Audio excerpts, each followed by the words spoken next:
তো প্রিয় দর্শক, আপনারা দেখছেন আসলে এই যে সুন্দর একটি মেয়ে, ফুটফুটে একটি মেয়ে, ওর নাম হলো মিম। তো তার জীবনে আসলে অনেক কষ্ট, তো তার জীবনের কষ্টের কথাগুলোই সে বলার জন্য আপনাদের সামনে এসেছে। তো আসলে মিম, তুমি যে ক্যামেরার সামনে এসেছো কি উদ্দেশ্যে বলো তো? আমি কি উদ্দেশ্যে এসেছি, এই যে আমার ঘরে আমার বাবা নেই, আমার একটা মা আছে, মাটা অসুস্থ, ছোট একটা ভাই আছে। যদি একজন মনের মতন মানুষ পেতাম তার কাছে বিবাহ বসতাম। কেউ যত আচ্ছা, এই বিবাহ বসাটা তো এক জিনিস, আসলে এই যে অনেকে ভিডিওতে বলে বিবাহ করবে, কিন্তু আসলে মেন সমস্যাটা যে তোমাদের সেটা বলবা। আসলে ঘরে কি ভাত আছে তোমার?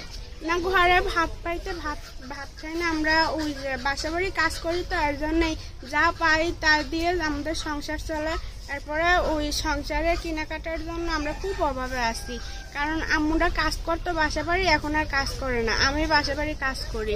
আমি যা পাই তা দিয়ে আমাদের সংসার চলে। তো কয়টা বাসায় কাজ করো মিম তুমি? আমি একটা বাসায় কাজ করি। মাত্র একটা বাসায় কাজ করো? হ্যাঁ, একটা বাসায়। কয় টাকা বেতন পাও? আমি মাসে 3000 টাকা বেতন পাই। 1000 টাকা সংসারে দেই, 1000 টাকা আম্মুর ওষুধ করি, আর 1000 টাকা আমি বাসা ভাড়া চালাই।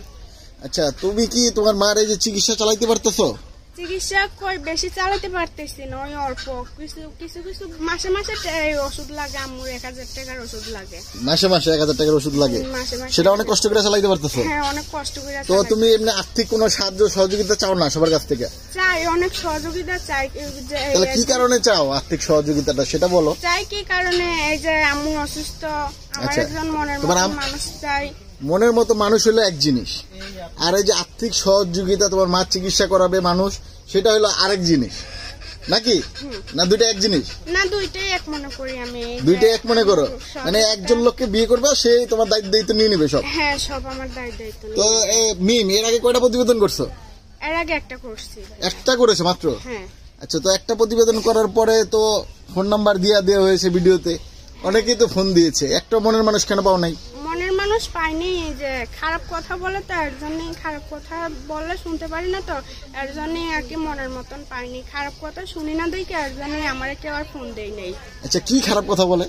এই যে বলে খারাপ কথা, যে তুমি বিয়ের আগে আমার সাথে সবকিছু করবা। তো বিয়ের আগে একজন মানুষের সাথে কি সবকিছু করান যায়? আচ্ছা, মানে বিয়ের আগে বিয়ে বসতে বলে নাকি? হ্যাঁ, না, বিয়ের আগে অনেক খারাপ কথা বলে। আচ্ছা আচ্ছা, বিয়ের আগে অনেক খারাপ কথা বলে? হ্যাঁ। মানে একজন বউয়ের সাথে একজন স্বামী যেমন কথাবার্তা বলে সেরকম কথাবার্তা বলে? এরকম কথাবার্তা বলে। তো বিয়ের আগে একজন মানুষের সাথে এইভাবে কথা বলাটা তো উচিত না, কারণ সে যদি আমার বিয়ে করতো তার আমি সব দিতে পারতাম। আচ্ছা, তাকে সব দিতে পারতো তুমি নাকি? হ্যাঁ, যদি সে আমার বিয়ে করতো। আচ্ছা, তো এই যে আমাদের কাছে বর্তমানে কিছু মানুষ কমপ্লেন করে যে ভাইয়া, এই যে অনেক সুন্দরী সুন্দরী মেয়েদের প্রতিবেদন দেখান, তারা বলে বিয়ে করবে, তারপরে প্রতিবেদন ছাড়ার পরে তাদের নাম্বার বন্ধ হয়ে যায়। তো তোমার নাম্বার কি বন্ধ করেছো?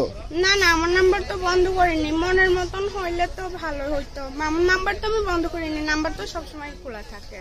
তো নাম্বার খোলা আছে, তো আবার ভিডিও কেন করতেছ? আসলে আবার ভিডিও কেন করতেছি, ওইটার মধ্যে মনের মতন মানুষ পাইনি, তো এর জন্যই এই ভিডিও করতেছি। আচ্ছা, ওইটার ভিতরে মনের মতো মানুষ কেন পাও নাই?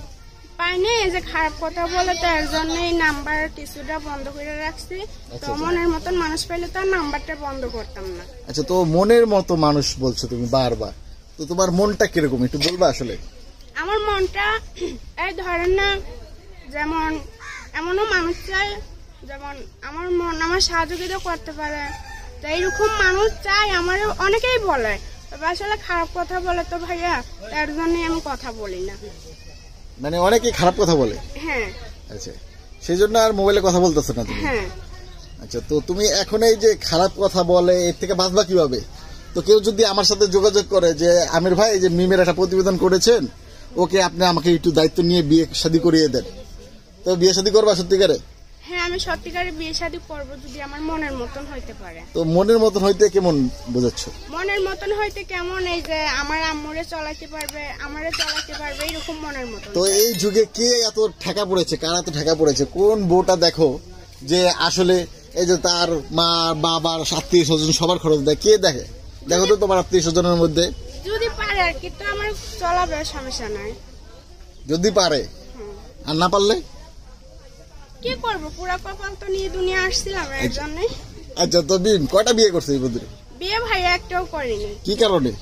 আমার বয়স মাত্র 16 চলতেছে। 16 হলো, তো এই যে তোমরা যারা অসহায় মেয়ে, যাদের এই যে বাসা বাড়িতে কাজ করো, বিভিন্ন জায়গায় তো আমরা শুনি যে বাসা বাড়িতে কাজে গিয়ে নির্যাতনের শিকার হয়, এরকম কোনো নির্যাতনের শিকার হয়েছিল কোথায়? মানে মানে অনেক বাসা বাড়িতে কাজ করতে যখন যাও অনেক তো নির্যাতনের শিকার হয়, রেপের শিকার হয়, অনেক পুরুষ গায়ে ঠায় হাত দেয়, এরকম অনেক ঘটনাই তো ঘটে। এগুলো তো শুনো নিউজে নাকি? না না, এগুলো করে নাই আমার। এগুলো করলে আর একটা বাসা বাড়ি কি আর কাম করান যায় তো বলেন? আচ্ছা, মানে একটা বাসায় কাজ করো তুমি? হ্যাঁ, একটা বাসায় কাজ করি। যদি ওরকম হয়তো তাহলে তার একটা বাসায় কাম করা যাইতো না। আচ্ছা, তুমি এখন সত্যিকারে বিয়ে শাদী করতে দিতেছো নাকি? হ্যাঁ, আমি সত্যিকারে। তো একটু হেঁটে চলে দেখাও তো দেখি, হাঁটো একটু। প্রিয় দর্শক, আপনারা দেখুন, আমরা আসলে একটা পাত্রী দেখাচ্ছি, তো আপনারা মাইন্ডে নেবেন না। আসলে সত্যিকারে বোনটি আসলে বিয়ে করতে চায়। তো আসলে একটু দেখি, একটু ঘুমটা নামাও, একটু চুলটা দেখি তোমার। এই কিভাবে পাত্রী দেখা হয় আপনাদেরকে দেখানোর চেষ্টা করছি। দেখুন দর্শক, তো আমরা চেষ্টা করছি মিমের জীবনের বাস্তব গল্প। দেখি চুলটা দেখি, আপনার চুলটা কত বড়, চুল কি আলাদা কিনা একটু টেটে দেখবো নাকি? প্রিয় দর্শক, আপনারা দেখুন, আসলে ও সত্যিকারে বিয়ে শাদী করতে চায়, এমনি আর্থিক সহযোগিতা চায় না। তো এই যে মিম, কাউকে এই যে বিয়ের নামে তো ধোকা দিবা না তো? না না, বিয়ের নামে ধোকা দেবো না। বললাম না, যদি আমার সহযোগিতা করতে পারে কখন আমি ধোকা দেবো না। মানে টাকা পয়সা না দিলে ধোকা দিবা? টাকা পয়সা না দিলে এই যে খারাপ কথা বলে, তো এটা কেমন কথা হলো? ও আচ্ছা, মানে অল্প কিছু টাকা পয়সা দিয়া তারপরে খারাপ কুপ্রস্তাব দেয় নাকি? মানে মোবাইলে বাসরাইত করতে চায় এরকম একটা, যেটা ভেঙে আর বলা সম্ভব না। হ্যাঁ, এরকম। তো প্রিয় দর্শক, আসলে এই যে আপনারা অনেকে কমপ্লেন করেন যে ভাইয়া আপনারা মেয়েদের প্রতিবেদন করেন, তারা নাম্বার বন্ধ করে দেয়। আসলে কি ধরনের বিশ্রী বিশ্রী কথা বলে, সে কথাগুলো একটু বলো তো বোন। ভাইয়া এই যে খারাপ কথা বলে, তো এর জন্য আর কি নাম্বার ব্লক করে দেয়। নাম্বার ব্লক করে দাও? হ্যাঁ, স্বামী স্ত্রী যেভাবে কথা না বলে সেইভাবে কথা বলে, এর জন্যই। মানে তোমাকে দিয়ে সে বউ বানায় আনে নাকি? হ্যাঁ, যে তুমি আজকে থেকে আমার বউ। ভালো কথা বলি যে আপনারা তো সপ্তাহ আপনি নিতেই পারবেন, বিয়ের পরে নেন। কয় না, সব বিয়ের আগেই সবকিছু কমপ্লিট, কারণ তোমাকে তো আমি বিয়ে করবো, এরকম ভালো কথা বলে। আচ্ছা, মানে বিয়ের আগে সব খায়া মধু খায়া চলে যাবো নাকি, এই বুদ্ধি? এর জন্যই এরকম করে। আচ্ছা, তো মিম, আমরা এখন আরেকটু ব্যক্তিগত প্রশ্নে আসি। তো তুমি তো একজন দেখছি সুন্দরী একটা মেয়ে, আসলে তোমার তো অনেক প্রেমের প্রস্তাব এসেছে, কয়টার সাথে প্রেম করছো বলো তো? একটার সাথেও প্রেম করিনি। হ্যাঁ, মিথ্যা কথা বলো কেন, সত্যি কথা বলো। একটার সাথেও প্রেম করিনি। সত্যি কথা বলো একটু। পারছিলাম একটার সাথে। হ্যাঁ, একটার সাথে করছো নাকি? তো প্রথমে যে প্রেমের ঘটনাটা কিভাবে শুরু হলো? প্রেমের ঘটনাটা এই যে প্রথম আমার আব্বু আসছিল, দেখে আমার সাথে প্রেম করছে।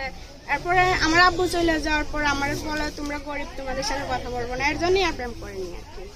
মানে বুঝলাম না, একটু বলো, ডিটেল বলো। মানে প্রথম আমার আব্বু যখন আসছিল তখন আর কি ওই ছেলেটা আমার প্রেম করার ছিল।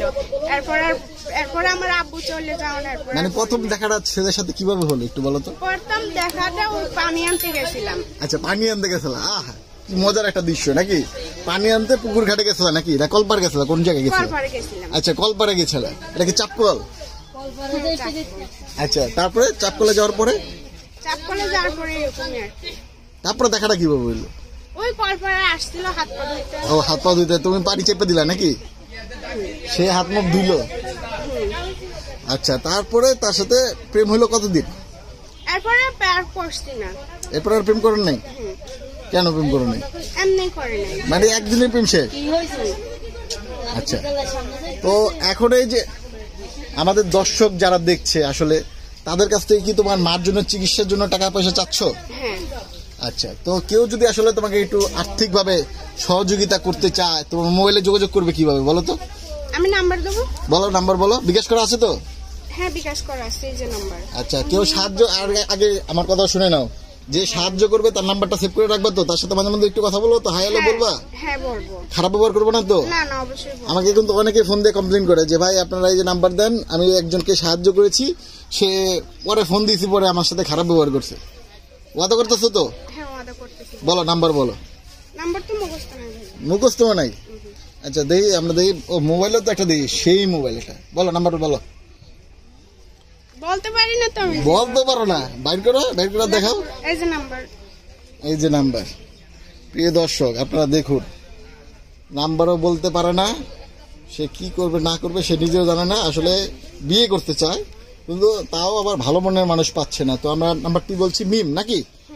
মিমের মোবাইল নাম্বার 010174 23729224। এটা কার নামে রেজিস্ট্রেশন করা? আমার নাম্বার। তোমার নামে? তোমার কি ভোটার আইডি কার্ড দিয়ে রেজিস্ট্রেশন করা এই নাম্বারটা? না, কে উঠাই দিছে? আমার আম্মু উঠাই দিছে। তোমার আম্মুর ভোটার আইডি কার্ড দিয়ে? তোমার আম্মুর নাম কি? আমার আম্মুর নাম জরিনা। জরিনা। আর তোমার নাম হলো মিম। তো দর্শক, মিমের মোবাইল নাম্বারটা আমরা আরেকবার বলে দিচ্ছি, 01742372924। এই নাম্বারটি বিকাশ করা আছে। আসলে এই বোনগুলো আসলে অনেক কষ্টে আছে, তাদের জীবনে আসলে কষ্টের শেষ নেই, সেই কারণেই আসলে ক্যামেরার সামনে এসেছে। তো এই অসহায় নারীদেরকে অনেক ইয়াং ছেলেরা আসলে বিভিন্ন ধরনের কুপ্রস্তাব দিয়ে তাদেরকে বশ করে ফেলে যে বিয়ে করবে বলে, পরে আর বিয়ে করে না, অল্প কিছুদিন সাহায্য সহযোগিতা করে। কিন্তু আসলে এদেরকে যদি একটু সাহায্য সহযোগিতা করেন তো নামাজ পড়া হয় মিম?